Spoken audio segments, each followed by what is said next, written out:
selon les sciences, selon les philosophies, selon les enseignements des psychologues. Parce que pour eux, il n'existe pas de Dieu, pas d'esprit. Tout se résume uniquement dans la pensée. Mais ils ont oublié le créateur même de la pensée. Qu'est-ce qui crée la pensée? Ou qu'est-ce qui est venu avant la pensée? Qu'est-ce qui a installé la pensée en nous?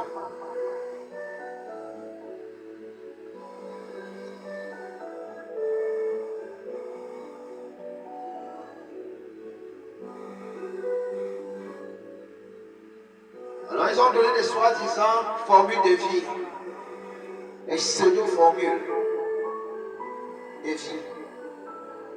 Quand à tout moment l'homme a voulu mettre leur connaissance vaine en pratique, il se retrouve en train de profaner le temple de Dieu qui est son corps. Ils ont magnifié les sciences. Ils ont dit science sans Dieu. Et la lumière, ils ont appelé ce siècle le siècle de la lumière. Ils ont commencé à faire de la science ce que leur petit cerveau leur disait. Après, ils sont retrouvés en train de s'entretuer entre eux. À la fin, ils ont dit science sans conscience n'est que ruine de l'humanité. En fait, ils ont encore voulu cacher Dieu en disant conscience. Au lieu de dire tout simplement science sans Dieu, sagesse sans Dieu n'est que ruine de l'humanité. Pourquoi l'homme combat le Créateur? Point d'interrogation. Est-ce que, prisonniers de nos propres organes que nous sommes,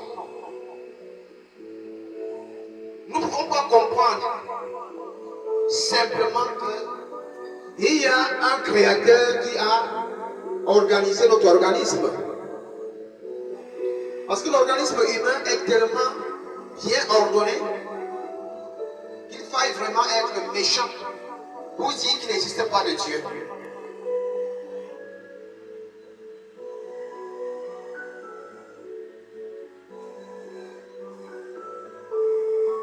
Prendre son stylo, il s'est dit, je me fais une philosophie athée, c'est être vraiment méchant.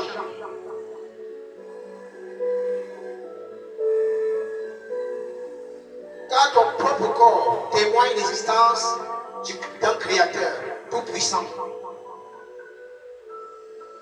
Nous sommes prisonniers de nos propres sens et organes.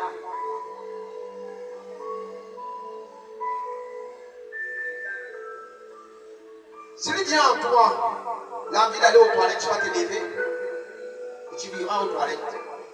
Malgré que tu avais une urgence. Peut-être que tu étais assis avec le président. Peut-être que tu es même ce président. C'est toi qui vas dire, une minute, conférence. Il y a quelque chose qui ne va pas. Et on va te donner la permission d'aller te mettre à l'aise. Et pourquoi ton organisme t'impose son rythme? Malgré toutes les philosophies que tu as prises,